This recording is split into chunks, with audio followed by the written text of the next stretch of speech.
एक नौजवान की काबिल रश्क अमानतदारी।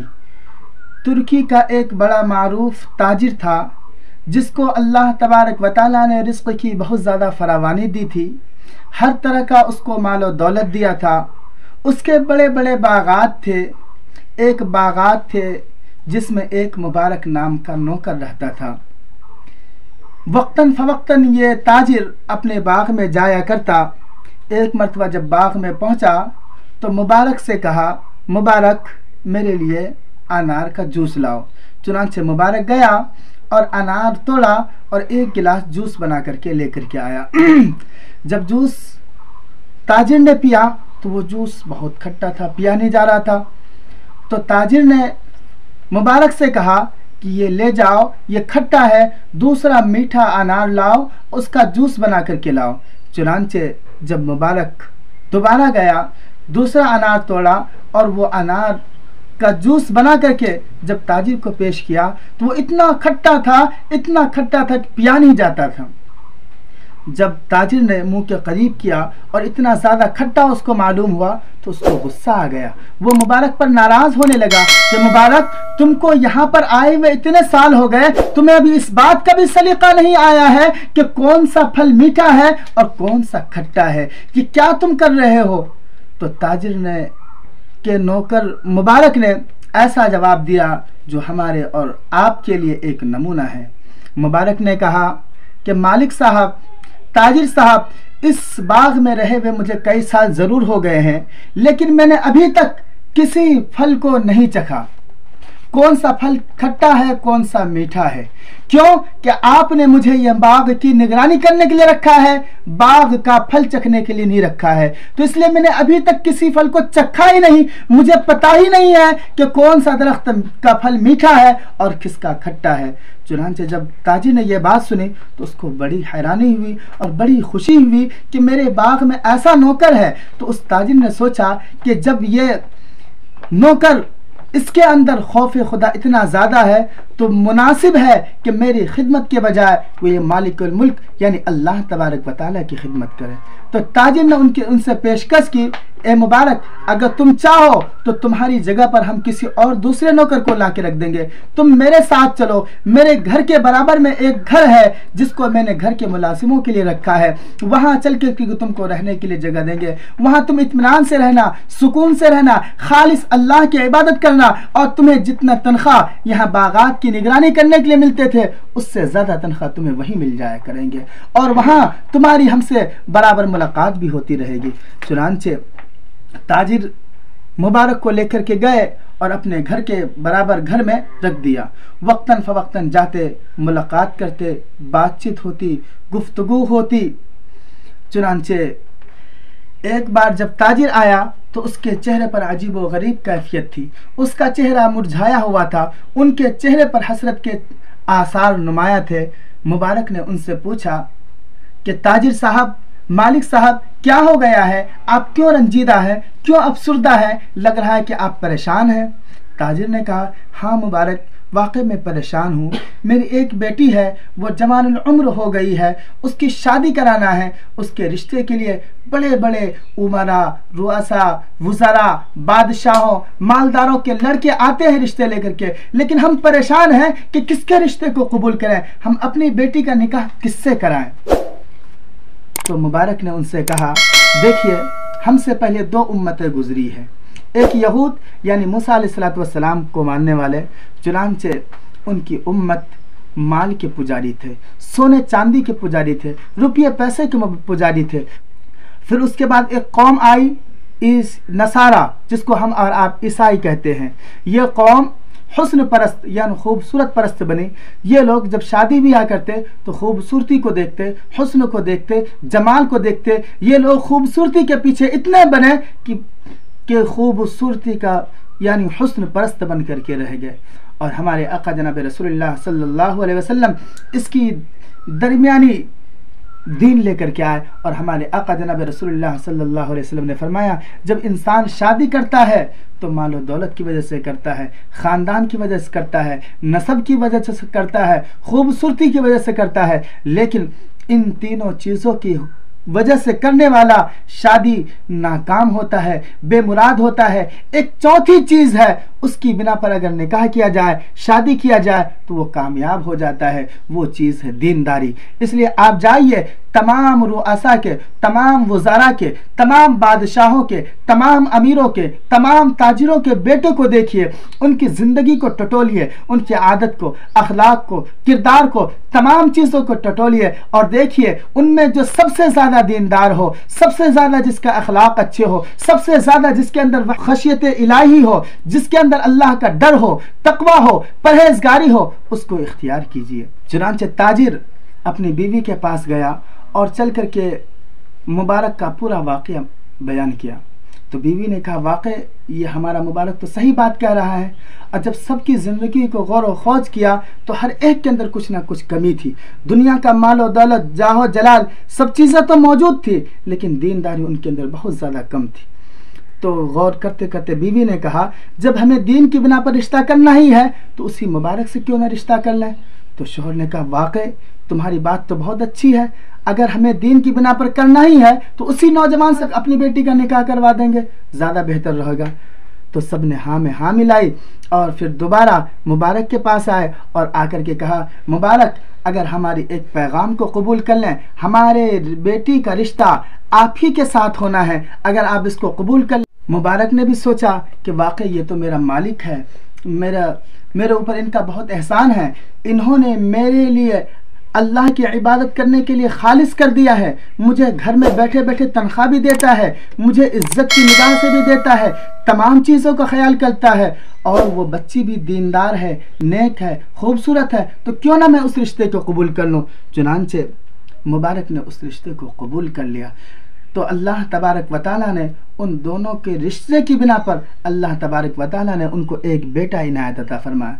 वो जो बेटा था, वो बेटा नौजवानों की सोहबत में रह करके बिगड़ गया, क्योंकि वो बच्चा जब पैदा हुआ था ऐशो इशरत में पला, बल्कि सोने की चमची लेकर के पैदा हुआ। जितना मालो दौलत था सब उसी के पास था, जितने ज़मीन जायदाद थे सब का मालिक वही हो गया। क्यों कि वो तने तन्हा इकलौती बेटी थी। जब माँ बाप फौत हो गए तो उसका वो मालिक हो गई। जब वो मालिक हो गई तो मुबारक जो उसका खाविंद था वो खुद ब खुद उसका मालिक हो गया। चुनांचे नौजवानों की सोहबत में रह करके अब्दुल्ला बिगड़ गया। जब अब्दुल्ला बहुत ज़्यादा बिगड़ गया तो उसकी माँ और बाप जो दोनों दीनदार थे, दुआएं क्या करते थे, तहज्जुद में हाथ उठाया करते थे, रोया करते थे, समझाया बुझाया करते थे, और समझाते समझाते आजिज आ गए थे, लेकिन अब्दुल्लाह पर कोई असर नहीं पड़ रहा था। क्यों कि वो लोग थानेदार तो थे नहीं जो लाठी और डंडे से पिटाई करते, माँ बाप थे, समझा ही सकते थे। एक वक्त आया कि अब्दुल्ला सो रहा था, अचानक ख्वाब में किसी ने कहा, अलम यानिल्लज़ीना आमनू अन तख़शअ क़ुलूबुहुम लिज़िक्रिल्लाह। अचानक जब अब्दुल्लाह की आँख खुली तो उसकी ज़िंदगी बदल गई। उसके अंदर डर और तक़वा पैदा हो गया। उसके दिल में यह ख्याल पैदा हो गया कि मेरे माँ बाप तो इतने नेक हैं, मैं क्यों इतना गंदा हूँ, मैं क्यों इतना बुरा हूँ, मैं क्यों ना तो गुनाहों से तौबा करूँ, मैं कब तक दूसरों के इश्क में मुब्तला रहूँ, मैं भी क्यों नहीं अल्लाह से इश्क लगाऊँ। चुनांचे उसकी ज़िंदगी बदल गई। वो अपने माँ बाप के पास आए और माँ बाप के पास आकर के कहा, अब्बू जान मैं तिजारत करना चाहता हूँ, मुझे कुछ पैसे दे दीजिए। उसके बाप ने, मुबारक ने 30,000 दिनार दिए और कहा, बेटे लो ये पैसे लो और जाओ तिजारत करो। चुनांचे अब्दुल्ला इब्न मुबारक 30,000 दिनार को लेकर के गए।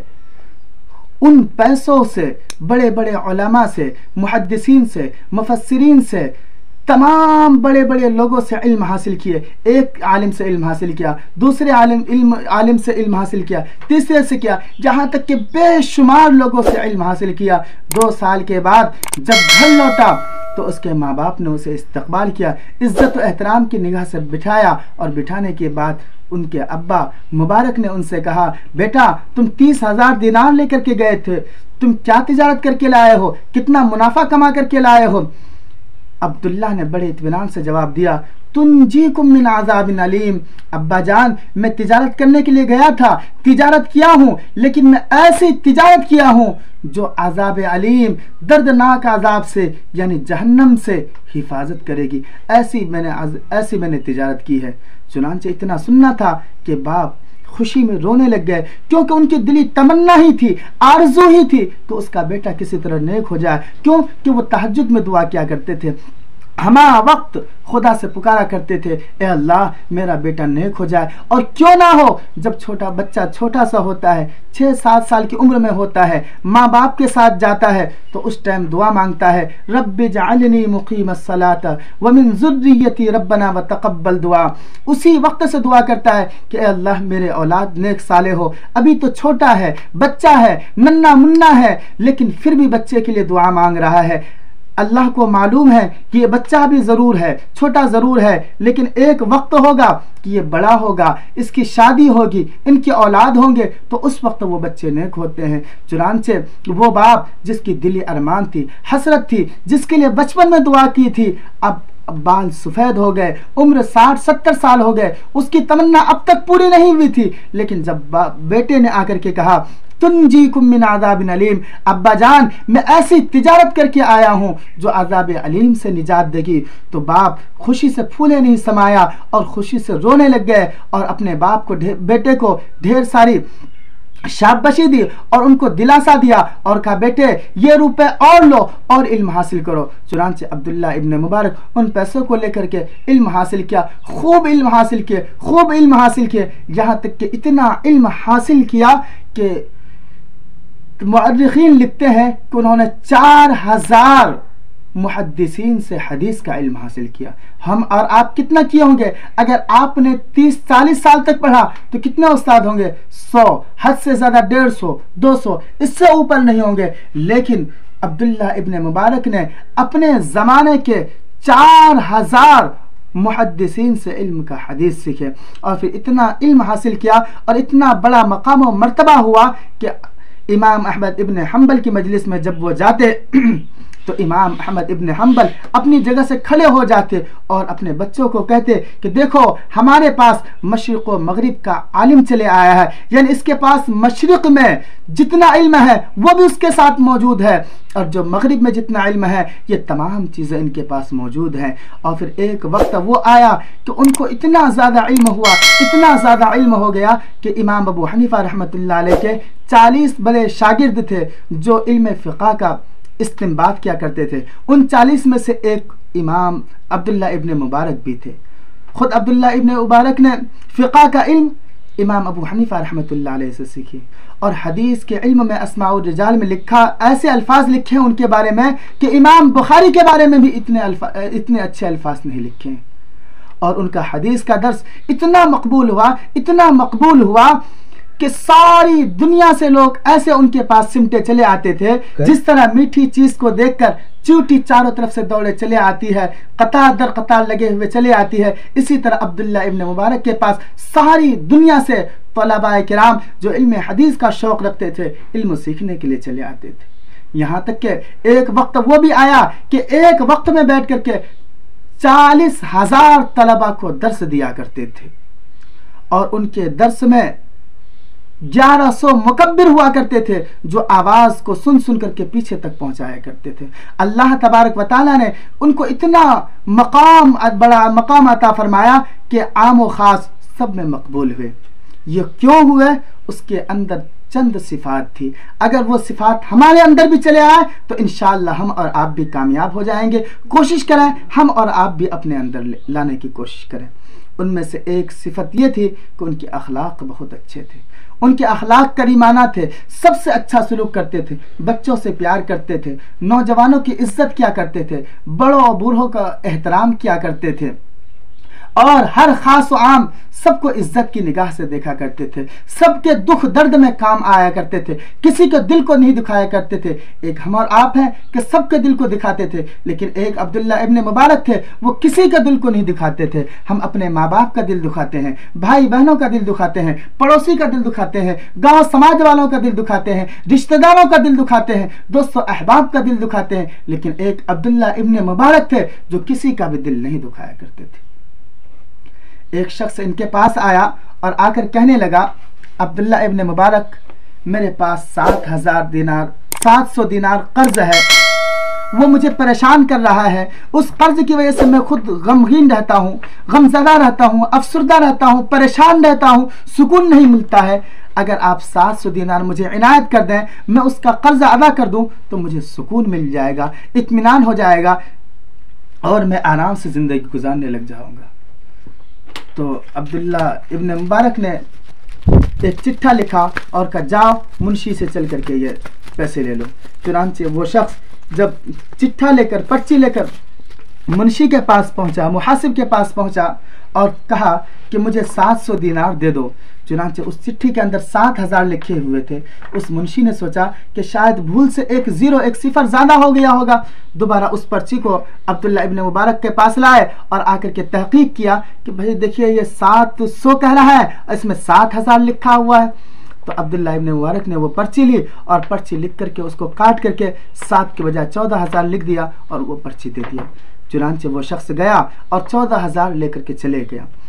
तो उनका जो मुहासिब था, मुंशी था, उनको बड़ा अजीब मसला मालूम हुआ कि 700 मांगा था, 7000 दिया। जब 7000 की पर्ची की तहकीक करा करके लेके आया, 14000 दिया, ये क्या मसला है? इस बात की तहकीक करने के लिए वो मुंशी अब्दुल्ला इब्न मुबारक के पास आया और अब्दुल्ला इब्न मुबारक से आकर अर्ज किया, हजरत ये मसला समझ में नहीं आया। तो अब्दुल्ला इब्न मुबारक ने उनसे कहा, हमारे आका जनाब रसूलुल्लाह सल्लल्लाहु अलैहि वसल्लम की हदीस है, जो शख्स भी किसी को अचानक खुशी पहुंचाएगा तो अल्लाह तबारक व तआला उसके पिछले तमाम गुनाहों को माफ़ कर देंगे। तो ये शख्स चिट्ठी लेकर के मेरे पास आया था, 700 मांगा था। मैं अगर 700 दे देता उसके दिल को खुशी होती, लेकिन ज़्यादा खुशी नहीं होती। 700 की बजाय मैंने 7000 कर दिया। जब 700 की उम्मीद लगा करके गया था, इसको 7000 मिल जाता तो बहुत खुश होता। अब जब उसको लेकर मेरे साथ चले आए और उसको पता लग गया कि 700 नहीं 7000 है, अगर फिर दोबारा उनको 7000 मिलता तो उसको खुशी नहीं होती, इसलिए 7 के बजाय मैंने 14 कर दिया। जब 7000 के बजाय उससे 14000 मिलेगा तो उसके दिल बहुत खुश होगा और मुझे अल्लाह तबारक व तआला से उम्मीद है कि अल्लाह मेरे पिछले तमाम गुनाहों को माफ़ कर देगा। तो इसलिए मेरे मुहतरम बुजुर्गों, दोस्तों, आप भी इस बात की अहद कीजिए, कोशिश कीजिए, इंशाअल्लाह किसी के दिल नहीं दुखाएंगे, सबको खुश करेंगे, माँ बाप को खुश करेंगे, रिश्तेदारों को खुश करेंगे, भाई बहनों को खुश करेंगे। अगर किसी को खुश नहीं कर सकते तो कम से कम तकलीफ नहीं पहुँचाएंगे, किसी के दिल को नहीं तोड़ेंगे। अगर हमने दूसरों को तकलीफ पहुँचाई, दूसरों को खुशियों को गम में तब्दील किया, मुसीबत में मुब्तला किया, तो याद रखिए अल्लाह हमारे हर आमाल को शरफ कबूलियत से ना नवाज करके उसको नाकाम कर देगा, उसको ठोकर मार देगा, उसकी कोई हैसियत नहीं रहेगी। तो एक सिफत ये थी कि उनके अंदर अखलाक़ करीमाना था। दूसरी सिफत ये थी कि उनके अंदर इखलास बहुत ज़्यादा था। वो जो भी काम करते थे खालिस अल्लाह के लिए करते थे। वो कूफा इमाम अबू हनीफा के पास बार बार आया जाया करते थे। तो रास्ते में एक सराय थी, वहाँ वो ठहरा करते थे। वहाँ एक नौकर था जो उनसे गुफ्तगू करता, अच्छी अच्छी बातें करता। चुनांचे जब एक मरतबा जाने लगे तो वो शख्स मौजूद नहीं था। लोगों से मालूम किया कि फ़लाँ शख्स कहाँ है, तो पता चला कि उस शख्स के ऊपर किसी का कर्जा था, वो कर्जा अदा नहीं कर सका, इसलिए उसने पुलिस वालों से रिपोर्ट किया। पुलिस वाले ने उनको पकड़ करके जेल में डाल दिया। जब उनको ये बात का पता चला तो पुलिस वाले के पास गए और चल करके अर्ज़ किया कि ये मसला ठीक है? कहा बिल्कुल ठीक मसला है, हमारे यहाँ पकड़ा हुआ है, कैद है। कहा वो कैसे छूटेगा? कहे पुलिस वालों ने कहा वो तभी छूटेगा या तो वो कर्जा अदा कर दे या उनकी तरफ से कोई अदा कर दे। तो अब्दुल्ला इब्न मुबारक ने कहा अगर मैं उनकी तरफ से कर्जा अदा कर दूं तो छोड़ दोगे? तो पुलिस वालों ने कहा हाँ छोड़ देंगे, हमें तो पैसों से मतलब है, कोई भी अदा करे। तो अब्दुल्ला इब्न मुबारक ने कहा ठीक है मैं उसका कर्जा अदा कर देता हूँ, लेकिन शर्त यह है कि मेरी बात उनको नहीं बतानी है कि किसने कर्जा अदा किया है। कहा ठीक है, नहीं कहेंगे। चुनांचे अब्दुल्लाह इब्न मुबारक ने सारा कर्जा चुका दिया, चले गए वो, और वो शख्स भी जेल से छूट गया। चुनांचे फिर दोबारा आए तो वो शख्स मौजूद मिला, और वो खुद अब्दुल्लाह इब्न मुबारक को वाक़या सुनाते कि कोई एक मेरा मोहसिन था, उसने मेरा कर्जा चुका दिया था, मेरे ऊपर बड़ा एहसान किया था, कितना अच्छा था, कितना अच्छा था, ऐसा था वैसा था। तो अब्दुल्लाह इब्न मुबारक उसको सुनते, लेकिन कभी भी ये नहीं बताया कि वो कर्जा अदा करने वाला मैं ही था। क्यों? कि वो कोई भी काम करते थे अल्लाह के लिए किया करते थे। चुनांचे जब अब्दुल्लाह इब्न मुबारक का इंतकाल हो गया, तब पुलिस वाले ने उस शख्स को बताया कि वो कर्जा अदा करने वाला कोई और नहीं, अब्दुल्लाह इब्न मुबारक था। तीसरी सिफत यह थी कि वो शोहरत से बचा करते थे। चुनांचे जब इल्म हदीस का दर्स देना छोड़ दिया तो तने तन्हा अकेले कोई अजनबी रह नामी गांव में चले गए और वहीं बैठकर इल्म हदीस का मुताला करते, हदीस को याद करते, हदीस को सोचते समझते। तो अचानक एक शख्स से मुलाकात हुई। कहा अब्दुल्लाह इब्न मुबारक, आपके मजमे में तो 40-40 हज़ार तलबा रहते थे, इतने लोगों को पढ़ाने वाले, तने तन्हा आकर के इस गांव में रहते हो, क्या तुम्हारा दिल उदास नहीं होता? अब्दुल्लाह इब्न मुबारक ने अजीब व गरीब जवाब दिया। कहा नहीं, मेरा दिल उदास नहीं होता। क्यों? कि मैं सुन्नत रसूल सल्लल्लाहु अलैहि वसल्लम की ज़िंदगी को पढ़ता हूँ, हदीस को पढ़ता हूँ, उसको याद करता हूँ, उसको समझता हूँ, उसको अपनी ज़िंदगी में लाता हूँ। तो गोया कि मेरी ज़िंदगी नबी सल्लल्लाहु अलैहि वसल्लम की सोहबत में गुजरती है, इसलिए मेरा दिल उदास नहीं होता। और चौथी सिफत उसके अंदर ये थी कि अल्लाह का डर बहुत ज़्यादा था। एक दिन एक जगह चंद साथी बैठे हुए थे, अचानक चिराग बुझ गई। चिराग जलाने में थोड़ी सी देर लगी। जब चिराग जलाया तो वहाँ के लोगों ने देखा कि अब्दुल्लाह इब्न मुबारक की आंखों में आंसू है। उनके साथी भी बगल में बैठे हुए थे। कहा अब्दुल्लाह इब्न मुबारक, क्यों रो रहे हो? तो अब्दुल्लाह इब्न मुबारक ने जवाब दिया कि मुझे इस अंधेरे को देख करके कब्र का अंधेरा याद आ गया। तब उस वक्त उसके साथी ने कहा, मैं परेशान था कि जितनी इस्तेदाद आपके अंदर उतनी इस्तेदाद मेरे अंदर भी, जितनी किताबें आपने पढ़ी उतनी किताबें मैंने भी पढ़ी, लेकिन मुझे कोई जानता नहीं और आपको सारी दुनिया जानता है। उस वक्त मुझे पता चला कि आपके अंदर खुलूस व लिल्लाहियत के साथ साथ अल्लाह का डर भी बहुत ज़्यादा था कि थोड़ी सी अंधेरा देख करके फ़ौरन खुदा को याद चले आते थे। तो मेरे मोहतरम बुजुर्गों, दोस्तों, हम भी अपने अंदर अखलाक करीमाना की आदत डालें। जो भी काम करें खालिस अल्लाह के लिए करें, शोहरत से बचें, और सबसे बड़ी सिफत और अहम सिफत हम अपने अंदर अल्लाह का डर पैदा करें। अगर ये सिफत हम भी पैदा करेंगे तो याद रखिए अल्लाह हमें और आपको सारी दुनिया के अंदर रोशन करेगा और कामयाब कर देगा। अल्लाह हमें और आपको कहने सुनने से ज़्यादा अमल करने की तौफीक अता फरमाए।